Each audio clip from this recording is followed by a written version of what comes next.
If you are looking to manifest a new reality in your life, if you're looking to create a new dream and attract it and draw it to you faster, then you need to understand this concept. Manifestation is not about wishing for something. It's not about hoping, and it's not about waiting for life to finally get better for you. It's not about that. Manifestation is not passive. It's not sitting back and saying, one day when things change, I'll start to feel different. Manifestation is about creating alignment in your life. Let me repeat this again. Manifestation is about creating alignment in your life. You don't manifest by waiting for your life to change. You manifest by creating alignment in yourself and where you want to go. Because life is always responding to you, not to your wants, not to your vision board, but to your energy and your identity and the consistency you have with both of those things.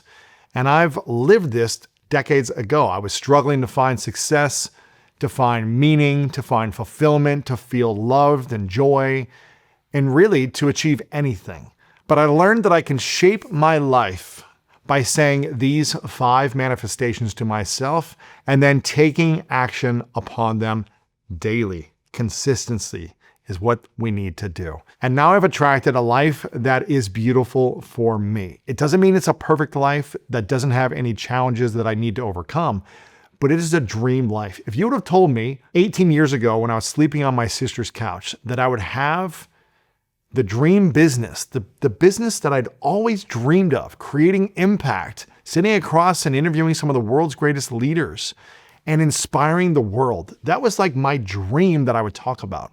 If you would have told me that I would be married to my dream wife, that I'd have twin girls, that I'd be able to do all these things that I get to do in my life, that I'd be pursuing the Olympics, I would have been like, wow, that sounds like an incredible dream. Is that really true? And I'm doing it right now. And now I want to break down what these 5 manifestations are that actually helped get me here, because it wasn't always easy when I wasn't practicing these manifestations.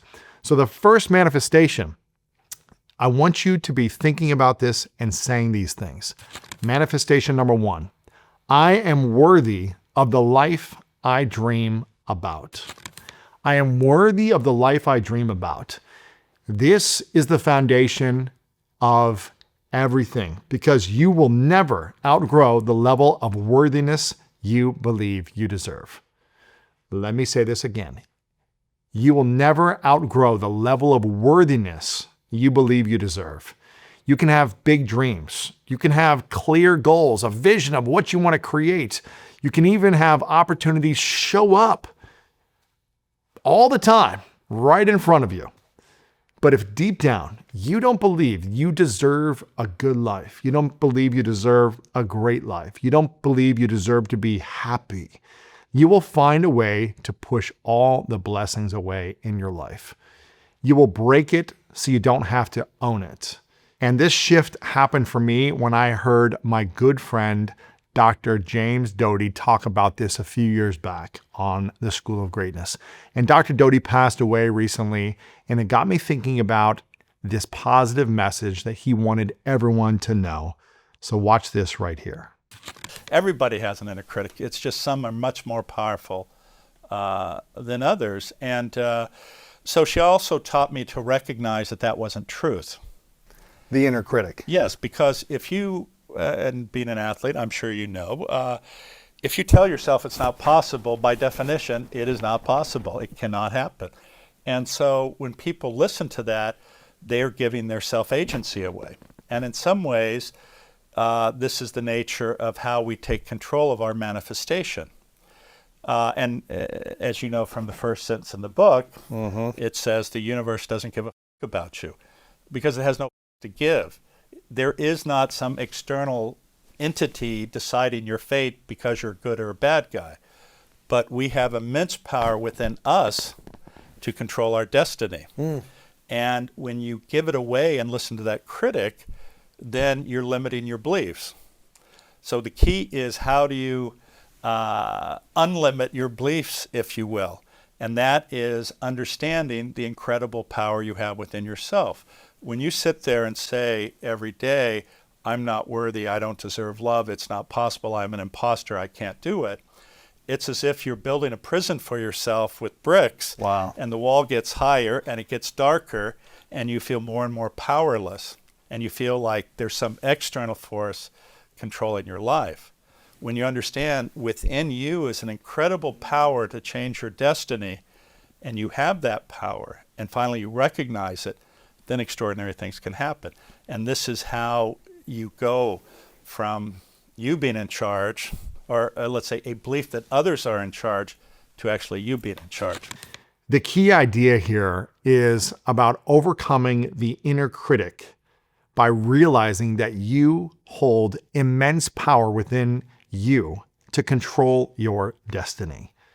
And this is hard because a lot of us have learned how to have an inner critic that pushes us down, that says, nah, you'll never amount to anything, you're insecure, you're stupid, you're not smart, you're ugly, whatever insecurity we might have, for whatever reason, our inner critic has trained us to be loud.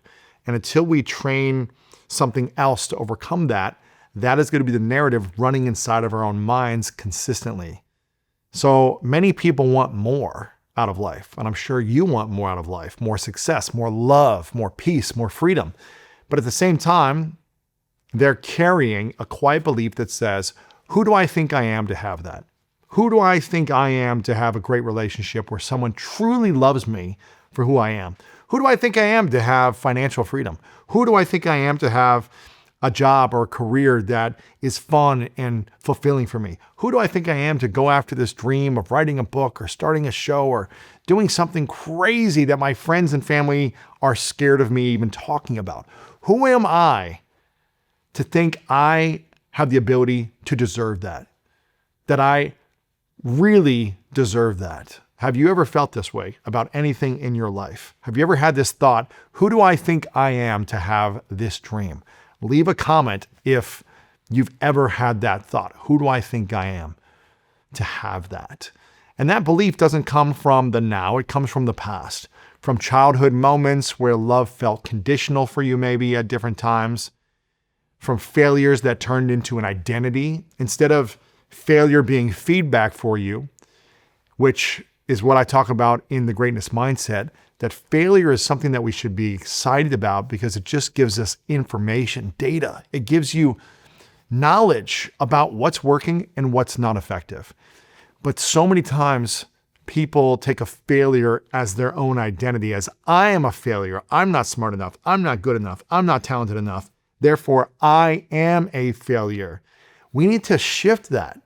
You need to not think about you as the failure just because you failed at something, because you are going to fail at anything new you do. You failed at trying to walk as a baby 1,000 times, but you never said, I'm a failure and I give up on walking. You failed at talking. It probably took me, 16 years to learn how to speak proper English because I was much slower. But now I'm speaking in front of millions of people every single week. You're not a failure just because you fail. We need to shift the identity from the outcome. You need failure to learn the skills and the tools. It gives you the information and the data. So don't make failures your identity. From shame that taught us to play small and to stay safe. So we learn to prove. We learn to, I'm going to prove them wrong. I'm going to prove all these people. We learn to overwork. Again, just raise your hand or nod if you've learned to overwork. I know I did that for a long time. We learned to achieve, to feel like validated. I was a big overachiever, and we learned to perform. I don't know if any of you have ever tried to overperform to try to get attention and validation. And this is not because we wanted more, but because we were trying to earn the right to feel enough, to feel worthy and to feel enough. And when you don't feel worthy, it shows up in sneaky little ways. I mean, this lack of worthiness inside of your soul and your heart, sneaky little things start to show up in your life because you start to settle for less than you actually want. Again, just nod, put your hand up to yourself, leave a like on this video, leave a comment if this resonates. You settle for less than you actually want. you self-sabotage right before things go well. Man, I have experienced that too many times in my own life, but I've also experienced this from just other people around me. I've tried to give so many people great opportunities, and they just don't believe in themselves. They're not ready. They don't believe they're worthy and deserving of it, and they self-sabotage. And this is just only going to hold you back from the blessings that this world, this universe, God is trying to put in front of you. And if there's an opportunity to create something beautiful, but you don't feel like you're worthy or deserving of it, you're going to self-sabotage. You're going to do something that's going to hurt you and hurt the opportunity. You're going to block what's coming for you, which is only trying to help you. And you've got to be finding a way to overcome this. So here's the shift you need to make. Worthiness is not ego. Worthiness is not thinking you're better than anyone else. That's not what this is about. Worthiness is believing you don't have to punish yourself to deserve a good life. Let me say it again for you. Worthiness is believing you don't have to punish yourself to deserve a good life. And when you can open yourself up to this belief, it allows you to step fully into manifestation number 2. And manifestation number 2 is this. I want you to repeat this. Today, I will act as the person I want to become. Today, I will act as the person I want to become. Now, what does this actually mean? This is where manifestation becomes real. Manifestation is not about wanting. It's about practicing. And you don't attract what you want, you attract what you rehearse every single day. Attraction comes to those that can actually follow through consistently. And I know it can be hard to think about what it means to truly become this new identity.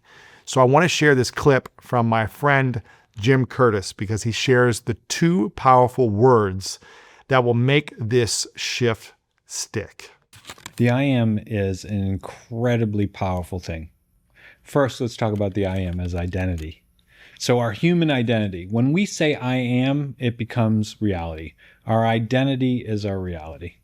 So the I am smart, I am successful, I am grateful, I'm going to do this, I'm figuring it out, is much different than I am stuck, I am going to be laughed at, I'm not good at this, I'm incapable, right? The shift, what you tell your subconscious mind, is waiting for directions. So the I am is the most powerful tool to use to direct who you are. The more that you say I am, the more your subconscious mind believes that that's your identity, and your identity creates your reality. Say this again. Your subconscious mind is waiting for directions. Is that right? 100%. It is, your subconscious mind is the servant. Now it has all the habits. Our conscious mind has all the logic. And we think that our conscious mind is in control logically. Of course, it has to be. But it represents 5% of everything we do. 95% is in the subconscious mind, our reflexes, our habits, our autonomic nervous system, our beliefs. So it's waiting. That's why if you get hypnotized up on stage and you say, act like a chicken, and you act like a chicken, and like your subconscious mind just took the direction, the suggestion. So we need to consciously know that our subconscious mind is our servant, and to tell it what to do. And we do that through our language and our identity. Yeah, because if someone else can hypnotize you to dance like a chicken on stage, and you do it in front of 10,000 people and not feel fear, right, why can't you hypnotize yourself to go pursue your dreams? Exactly. To chase what you want without feeling that fear as well. You can. You can. But we get caught in the cage. We get caught in the illusion that this is all real. The illusion is that everything's happening in our life is real. That's the illusion. The reality is that our identity is creating our reality, and our programs and beliefs are creating our reality, so that we get caught in the movie. The truth is that we're the director, we're the writer, that we can say, okay, I'm going to change this movie. I'm going to change the movie, and then take massive action to do it so that it shifts the timeline, it shifts the energy.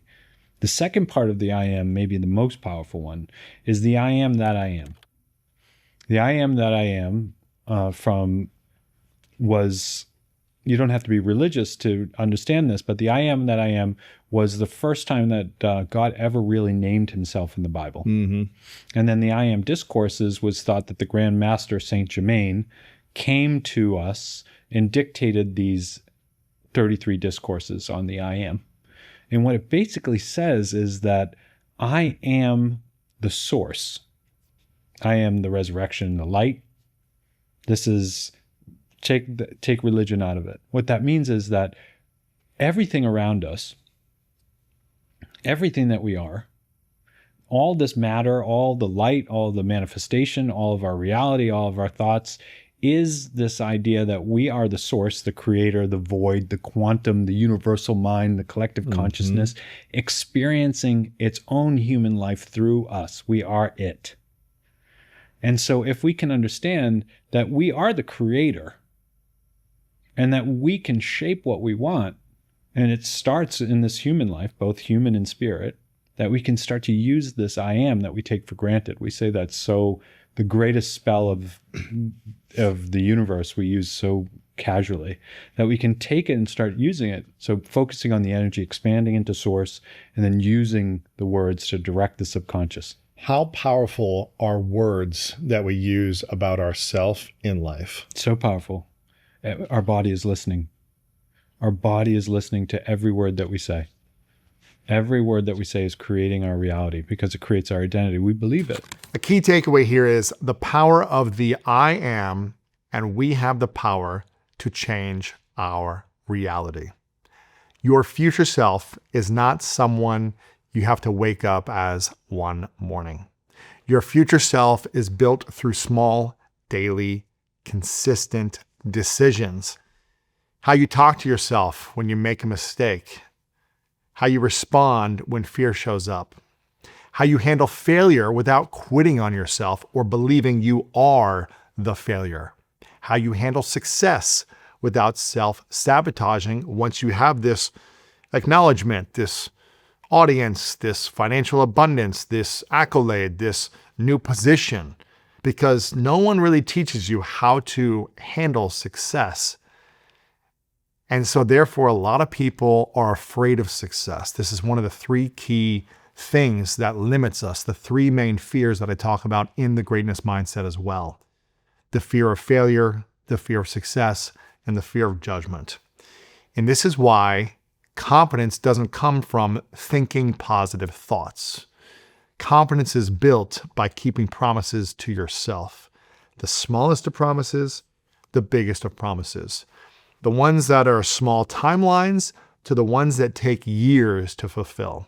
A promise I made to myself 18 years ago was when I saw handball on TV in the 2008 Olympics. And I saw the sport for the first time and I said, what is this sport? This sport was meant for me. I want to figure out how to play this sport, how to get on the USA national team, and how to go to the Olympics. And that has been an 18-year commitment I've made to myself. And I have 2.5 more years on this timeline of taking it every step along the way as far as I can go, all the way to the end. It's just keeping the promises you make to yourself.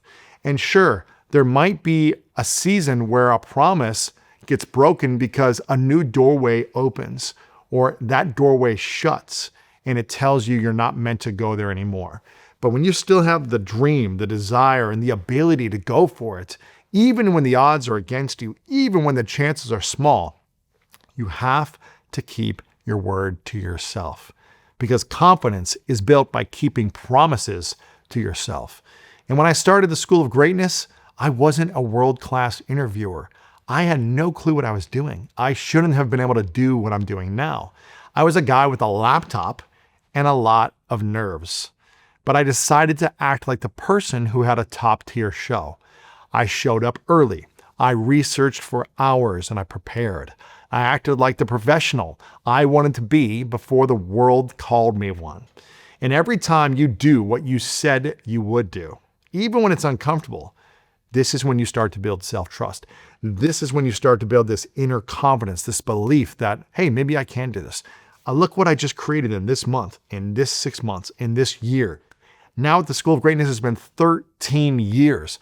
Look what I had to launch what I had to build, what I had to endure when there were challenging times and down times and struggles, and where I'm at this season. You build self-trust when you keep your promises to yourself. And self-trust is what allows you to dream bigger and to move bolder and to take chances and to risk at life. This manifestation is a daily commitment to stop waiting and start becoming, which takes us right into manifestation number 3. Which manifestation number 3 is a big one. And I want you to repeat after me what this is. I trust that everything is working for me. I trust that everything is working for me. Or you can say, I trust everything is working in my favor. I trust everything is working in my favor. This manifestation is about faith. Now, you may not like this because you want to have certainty that what you think about is going to happen no matter what, and it's going to be easy. But that's just not what life creates for us. And if everything was easy, you know it wouldn't be worth it. Sure, we like these things to be easy. It feels good because we don't have to have courage. We don't have to endure pain. We don't have to deal with uncertainty. We don't have to have setbacks.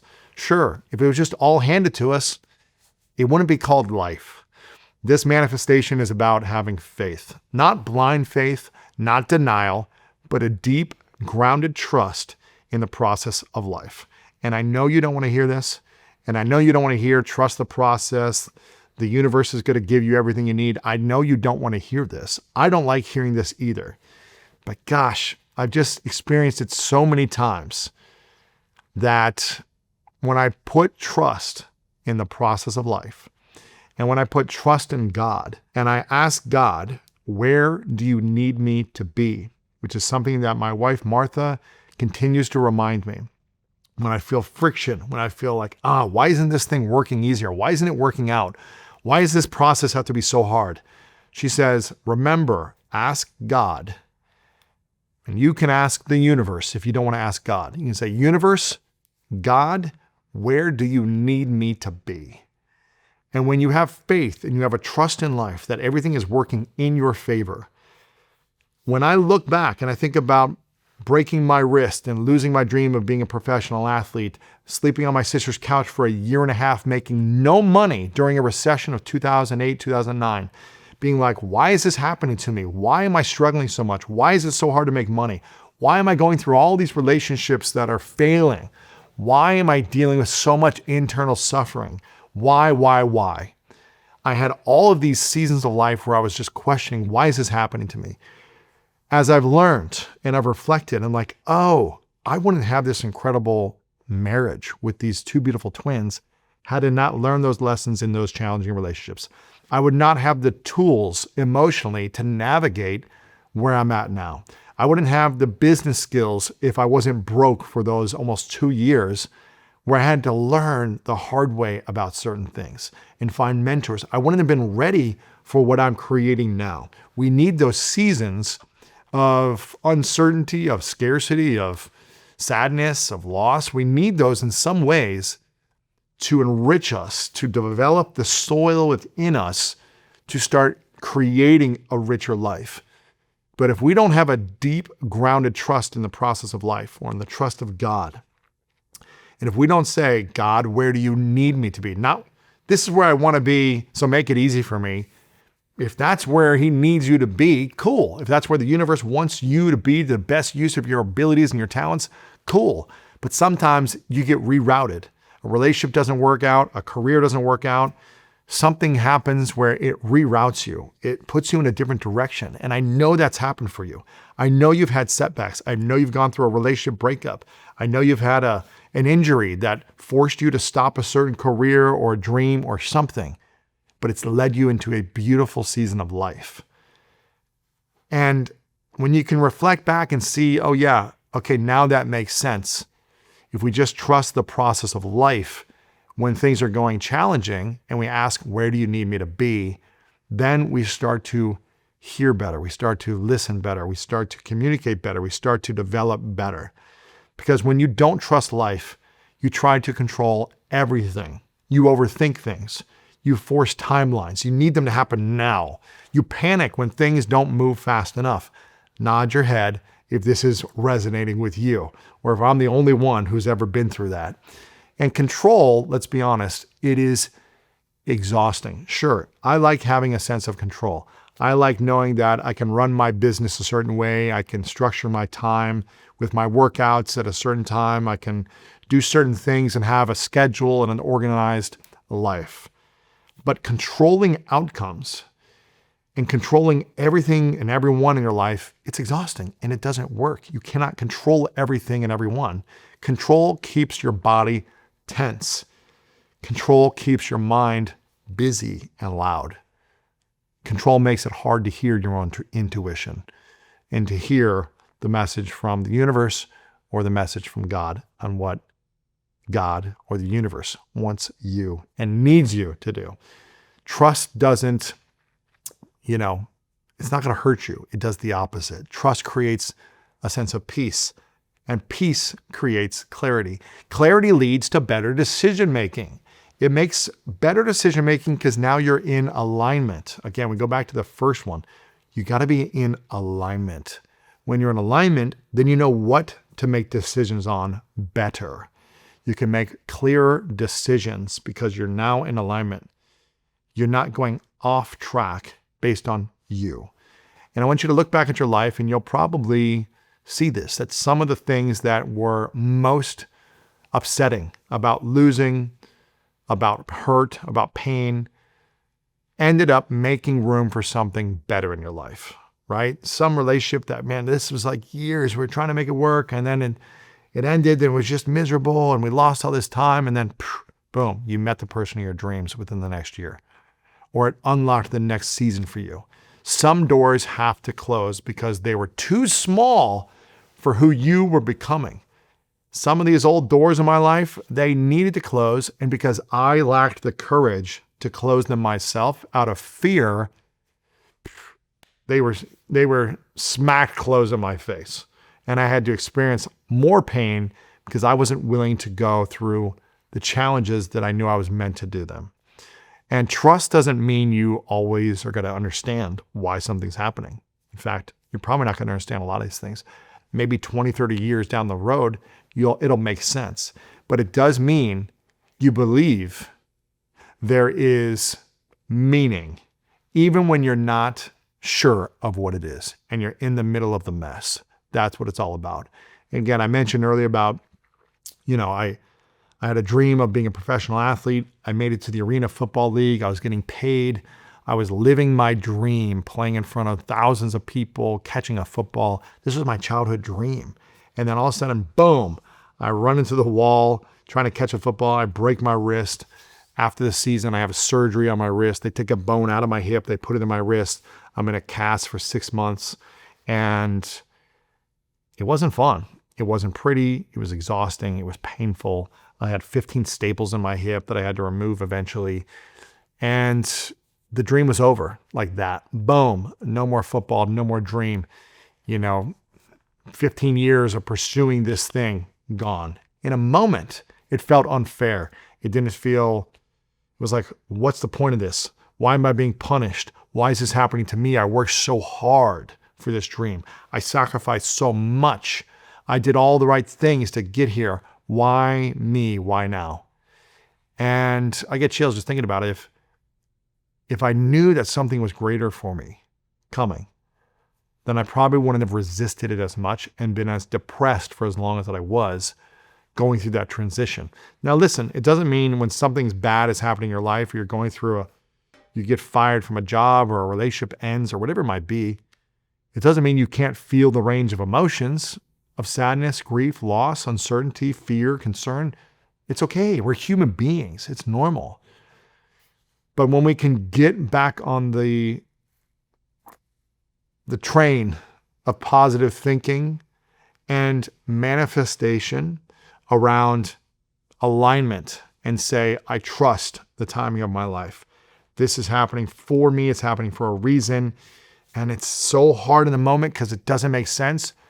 But if I just tried it on, if I just said, I'm going to trust this anyways, I'm going to trust what am I meant to do? What's next for me? Why is this happening? Let me understand the reason why. Let me develop better skills. let me be more emotionally empathetic. Let me use this tragedy for good. When you can do that, man, then you start to, boom, transform into something special. And when I started to do that, instead of loathing on my sister's couch for a year and a half, I started to take action. I started to learn new skills. I started to reach out to mentors. I started reading books. I started creating content. I started writing because I had a dream to be a New York Times bestselling author. So I started practicing.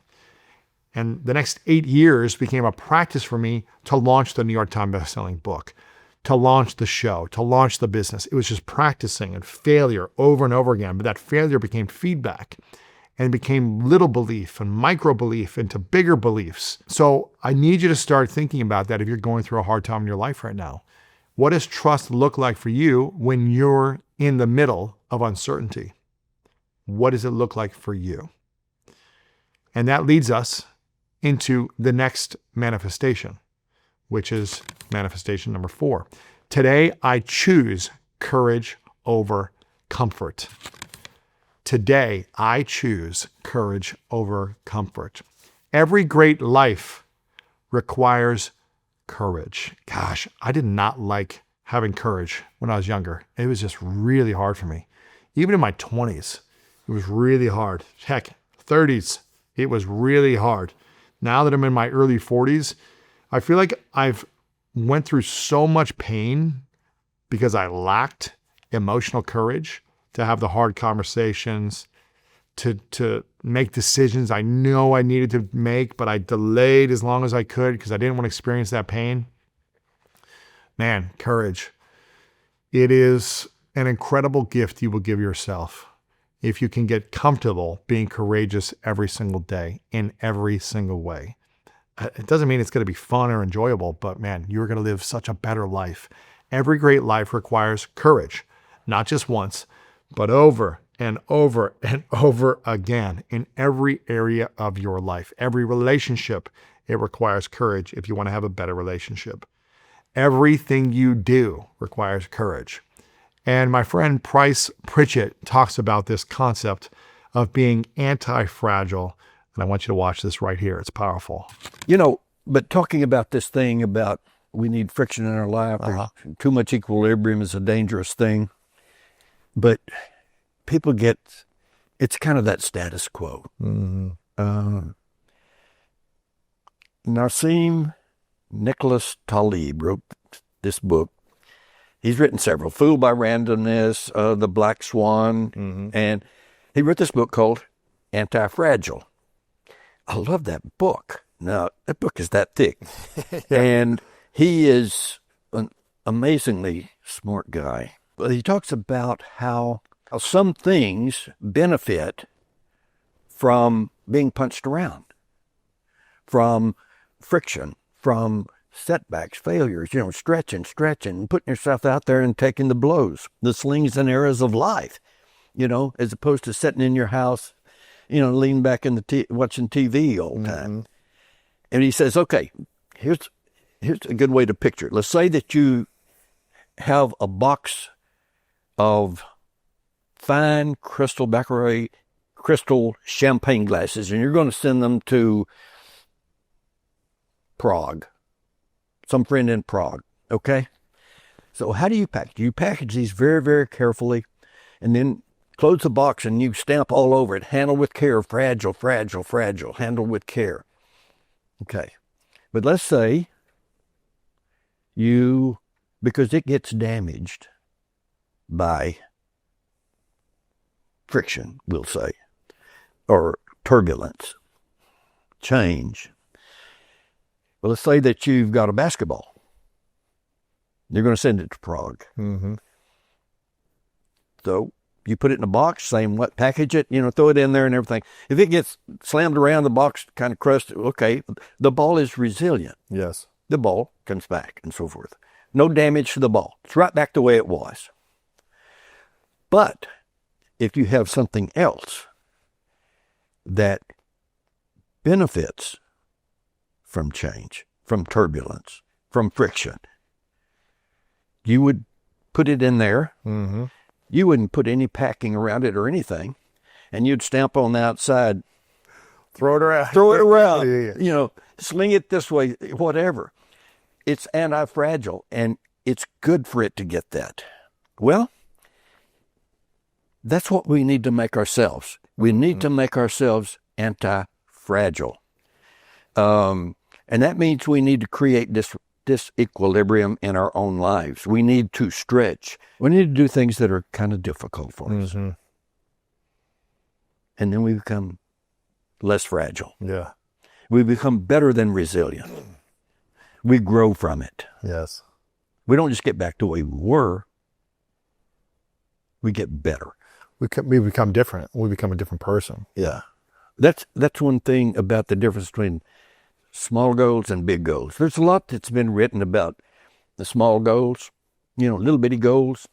And I'm first of all, I'm just a massive believer in setting goals for your life.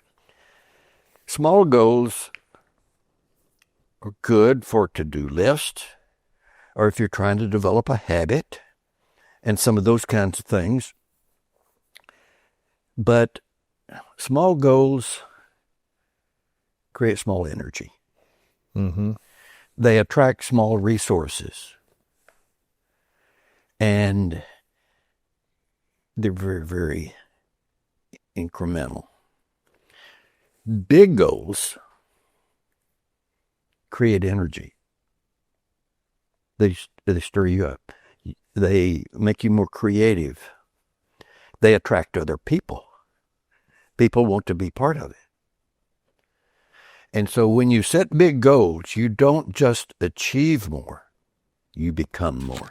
A key takeaway from this is you benefit from friction. It forces you to grow and change and develop over and over again. Small goals create small energy.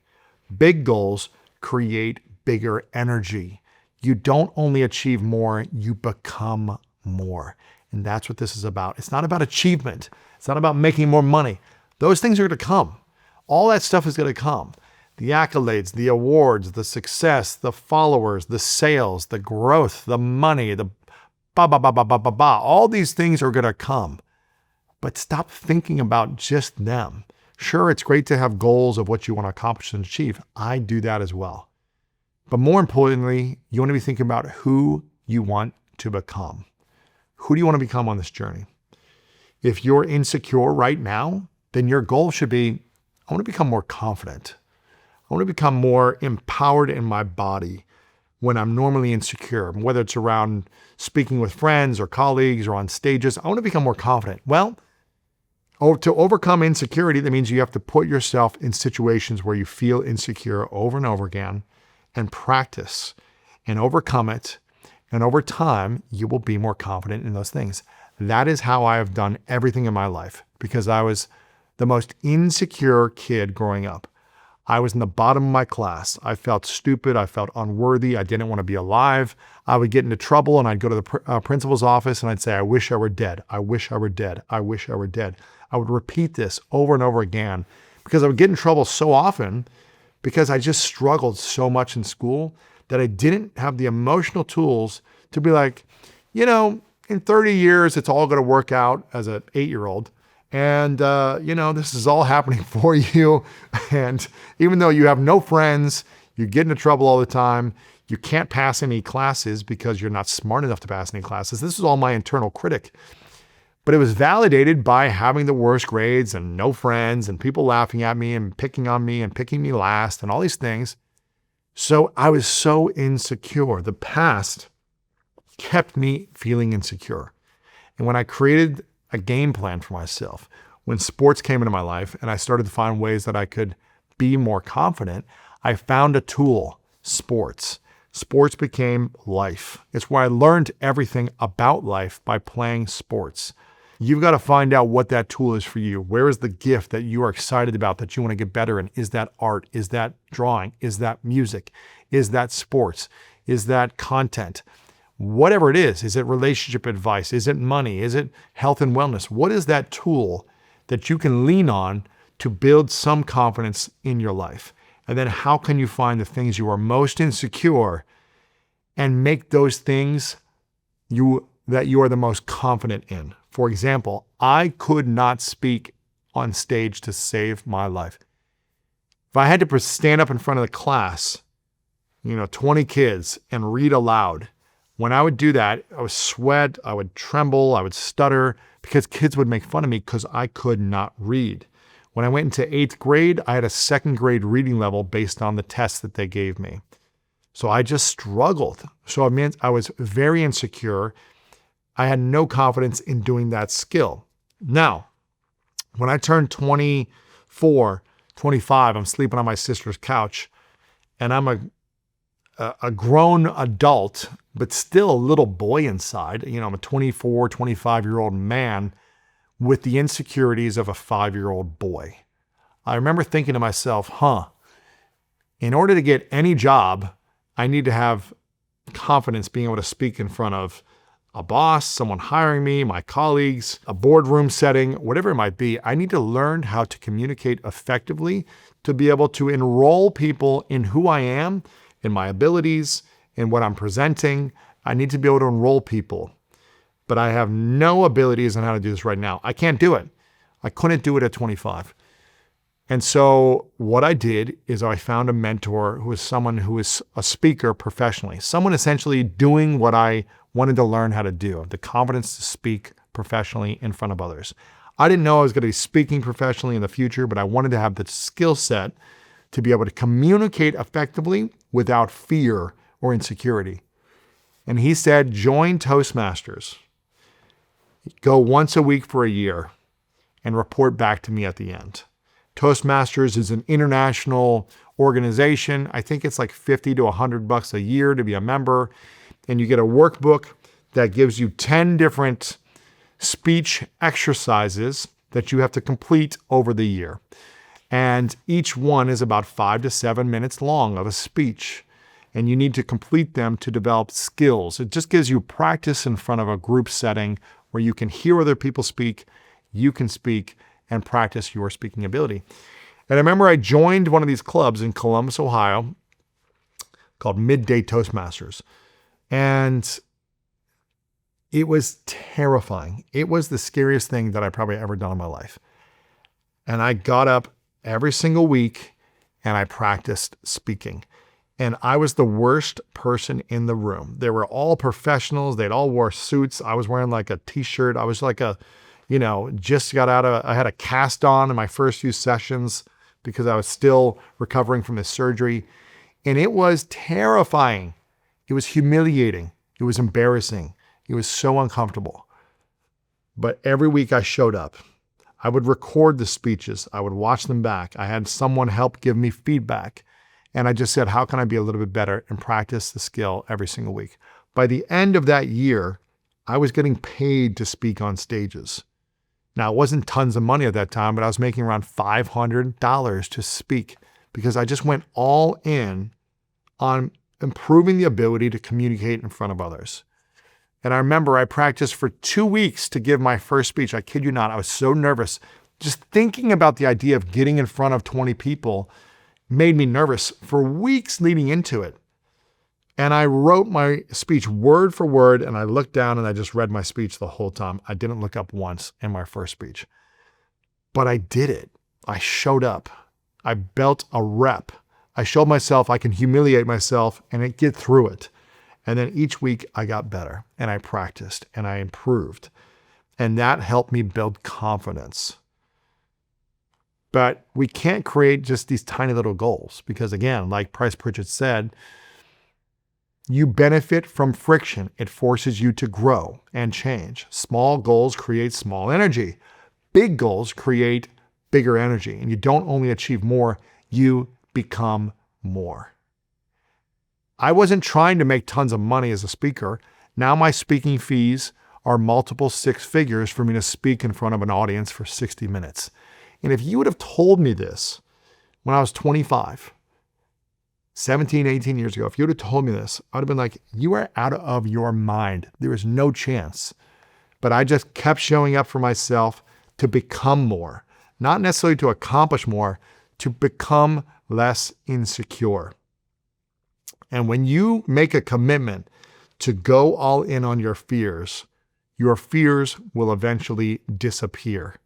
And that's what you need to be thinking about. You need to be thinking about, what is the list of fears or insecurities that I can make my superpower?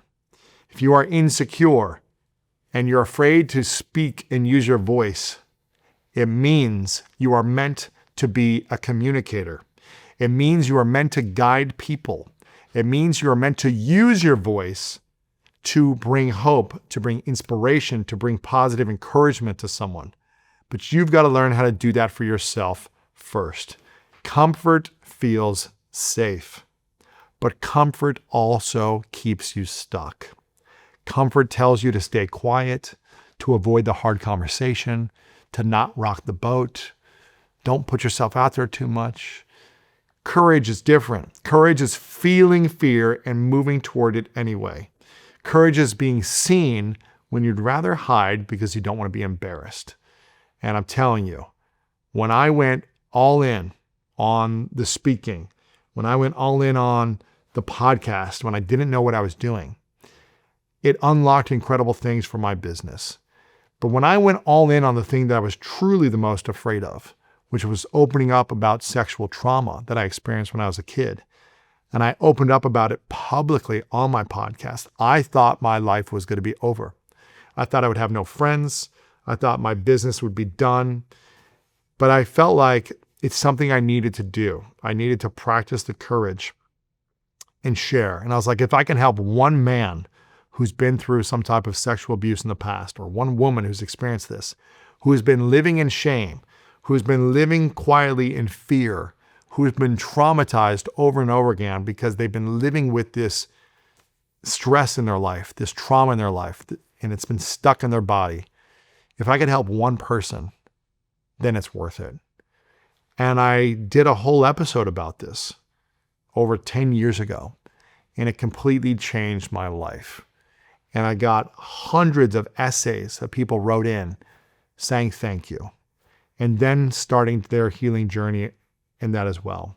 And then it led to a book that I wrote called The Mask of Masculinity, which was about the masks that men wear to fit in, to try to belong, to try to look good, to perform, to, survive when trauma or a violation has happened.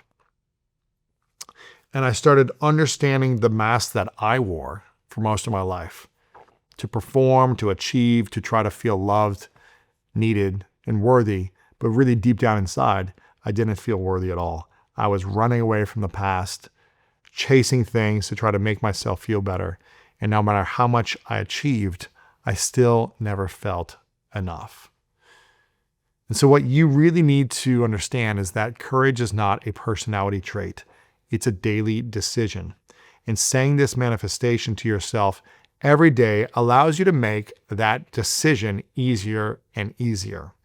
Every time you choose courage, you are creating more opportunity for yourself, which leads us right into manifestation number 5. And I need you to repeat this manifestation to yourself. Today, I am open to receive what is meant for me. Today, I am open to receive what is meant for me. Now, if you've made it this far in this episode, and maybe you've been critical about what is all these, manifestations that Lewis is talking about, I'm going to see if this is all just BS or some mumbo jumbo or whatever it might be. If you have a mantra in your life and you say, today I am open to receive what is meant for me, it's just saying I'm creating space for the right things to come into my life. And instead of mentally blocking yourself and saying, I don't deserve, or self-sabotaging because you don't believe you're worthy, you're just creating a block, and you're walking through life with a filter of negativity, and you're not allowing for goodness to come in your life. But if you simply repeat and believe and own this one manifestation, today I am open to receive what is meant for me. If you wake up and say this to yourself, if you walk out the door and say this to yourself, if you're driving in your car and you just say, today I'm open to receive what is meant for me, and only good things come my way, you're going to find good things coming your way. You're going to find beautiful things coming your way. And a lot of people are trying to manifest, but they're closed off to possibilities. They're so fixated on one specific outcome, one specific goal, one specific path. It has to look like this.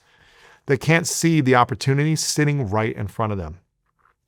So they've decided what success is supposed to look like by maybe pressure from their parents or what their peers do or what they feel like is cool or whatever it might be.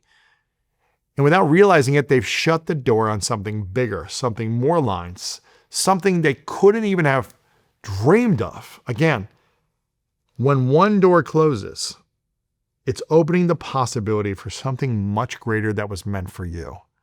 But it's so hard when we're fixated on keeping that door open that we really thought was supposed to work out.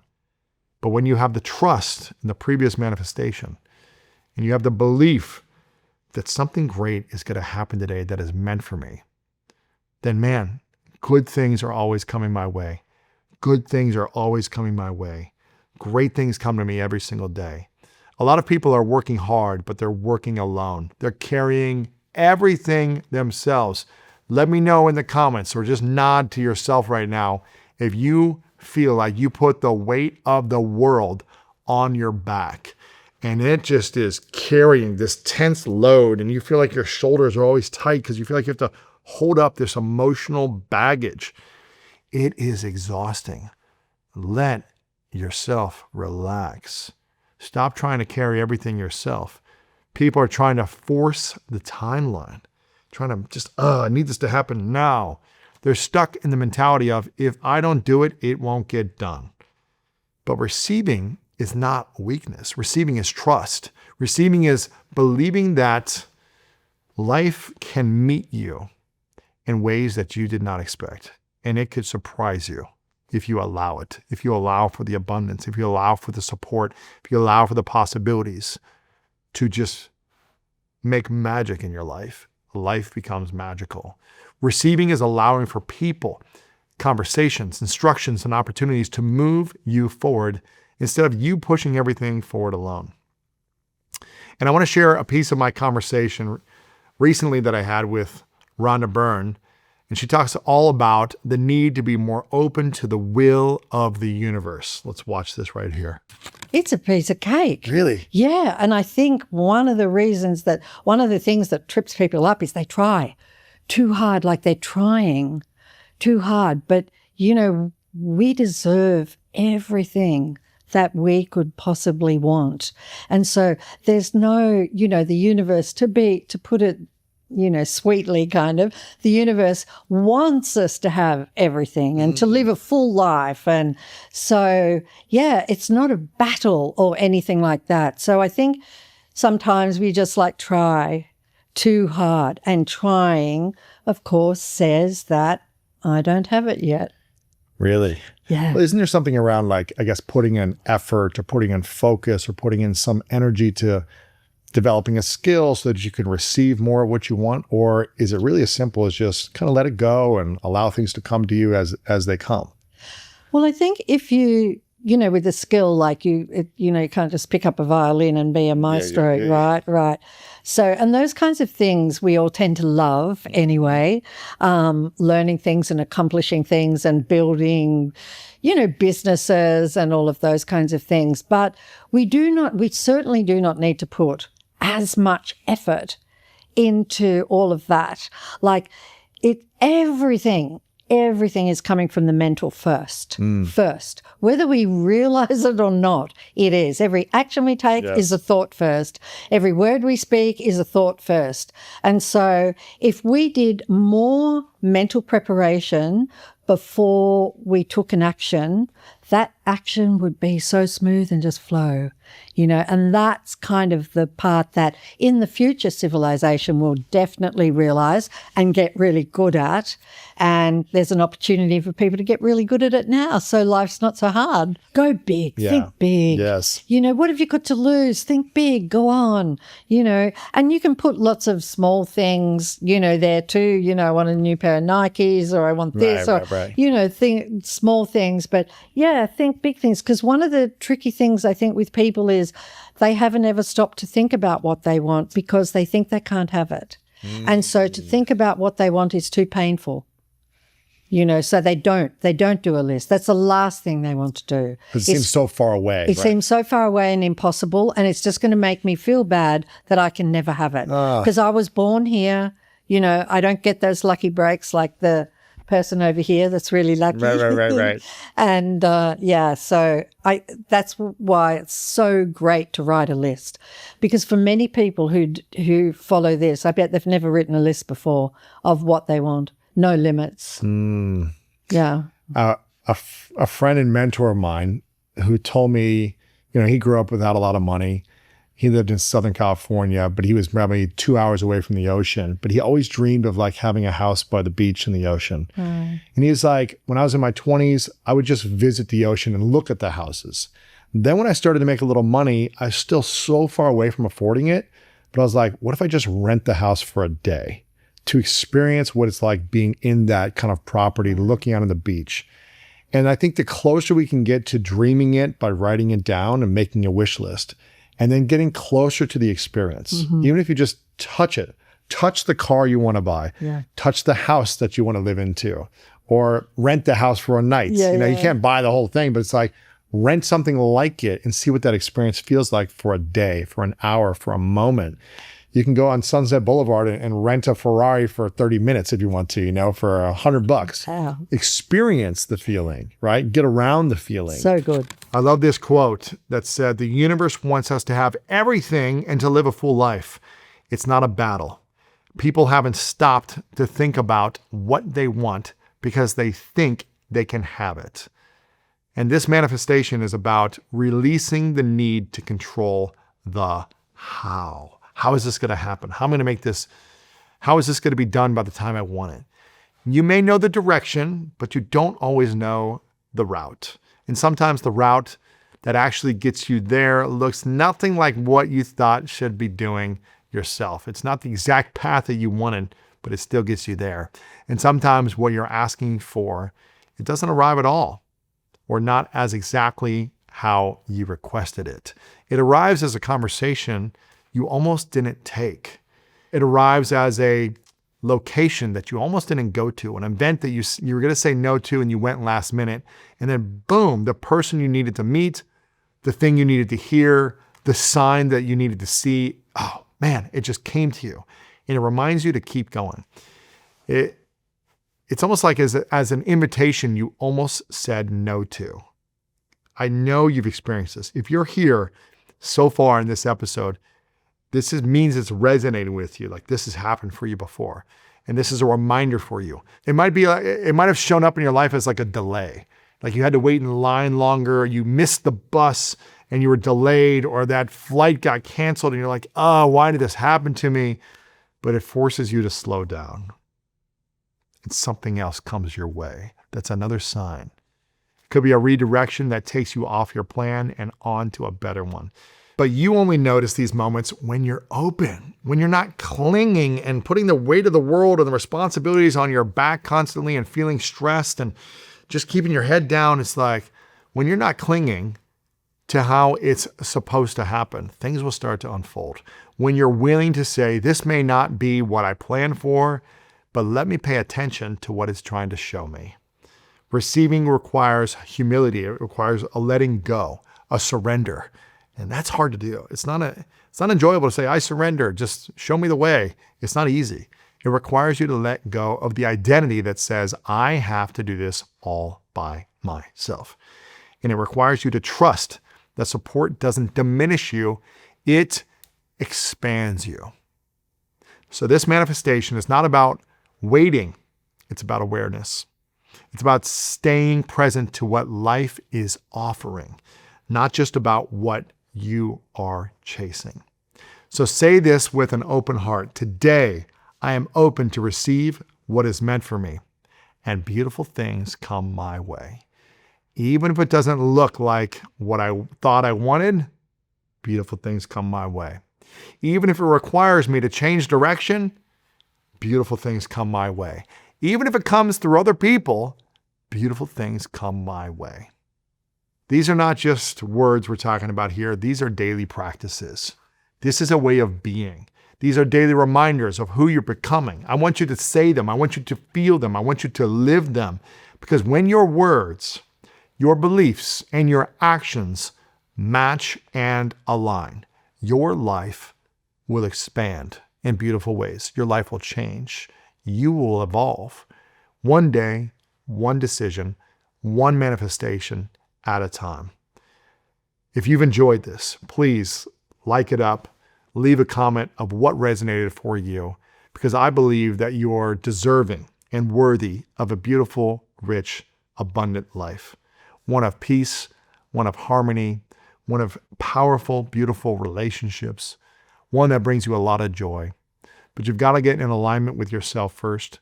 You've got to start acting upon these 5 manifestations.